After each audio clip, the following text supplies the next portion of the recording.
Can the Democratic Party really afford to alienate the Pentagon on Memorial Day?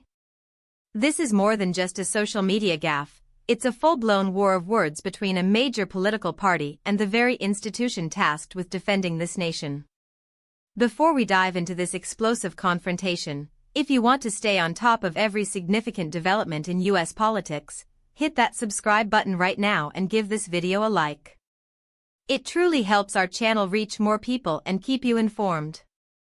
Alright, let's get into it. The Pentagon has unleashed a scathing indictment of the Democratic National Committee, labeling their recent Memorial Day social media post as classless. The offending post, which appears to have been since deleted from the platform X, featured an image of 13 service members. The DNC's accompanying text, meant to honor these individuals, somehow landed them in the crosshairs of the Department of Defense. The core of the Pentagon's criticism centers on the DNC's apparent decision to tie these fallen soldiers, who perished during the Trump administration's escalated tensions with Iran, to a political message.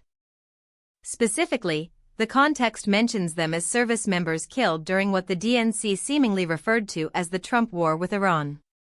This phrasing has been the flashpoint. The Pentagon's response was swift and exceptionally strong.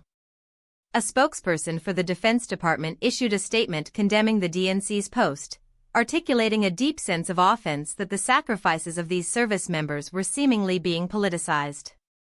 The accusation of being classless isn't just a rhetorical jab, it signifies a profound disconnect, a perceived disrespect for the solemnity of Memorial Day and the immense cost of military service. The Pentagon views Memorial Day as a sacred occasion for national remembrance and a tribute to those who made the ultimate sacrifice, entirely separate from partisan politics.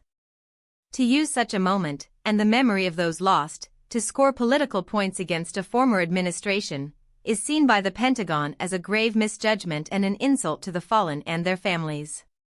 This incident raises critical questions about political messaging and the boundaries of partisan engagement, especially when it involves the military and fallen heroes. Who is truly affected by this? Obviously, the families of the 13 service members are at the heart of this. Their loved ones' memories are now entangled in a political dispute, a position no grieving family should ever have to endure.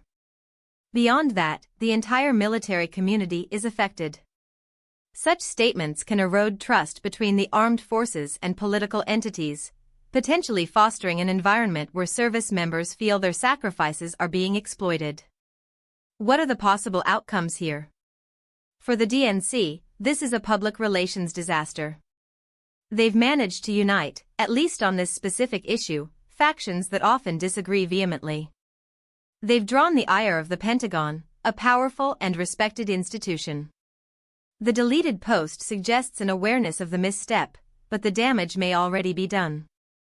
This could lead to increased scrutiny of their future messaging, particularly on national security and military matters.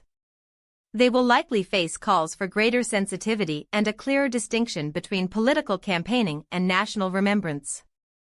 For the Pentagon, their strong stance reinforces their commitment to remaining apolitical and safeguarding the honor of service members. They've asserted their authority and made it clear that they will not tolerate what they perceive as disrespectful politicization of military sacrifice. This could bolster their standing among some segments of the public who value the military's perceived nonpartisanship. The broader implication is a stark reminder of the fine line political parties walk when engaging with issues of war, conflict, and national sacrifice. In an era of hyperpartisanship, it can be tempting to leverage any issue for political gain. However, events like this demonstrate the significant risks involved when that leverage comes at the expense of respect for those who have served and died for their country. The phrase Trump war itself, used in this context, could be seen as an attempt to assign sole responsibility for a complex geopolitical situation and the ensuing casualties to a single political figure, thereby framing the fallen soldiers as victims of a partisan conflict rather than heroes of national service.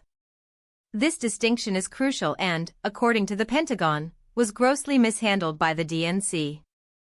The DNC's post, by specifically mentioning the Trump administration's Iran war, has essentially invited the Pentagon to defend the actions of a past administration in relation to the deaths of service members. This is precisely the kind of entanglement the Pentagon seeks to avoid, as it pulls them into political debates rather than allowing them to focus on their mission. The Pentagon's outrage underscores a fundamental principle, that the remembrance of fallen soldiers should transcend political affiliation and become a unifying moment for the nation.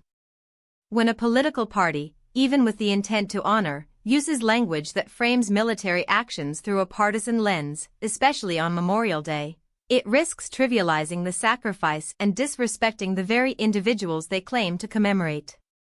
So, what do you think about the Pentagon's blistering condemnation of the DNC's Memorial Day post? Was it an overreaction, or was the DNC's messaging truly classless? Drop your opinion in the comments below. I read every single one.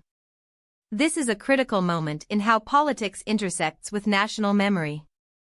We'll continue to monitor this developing story.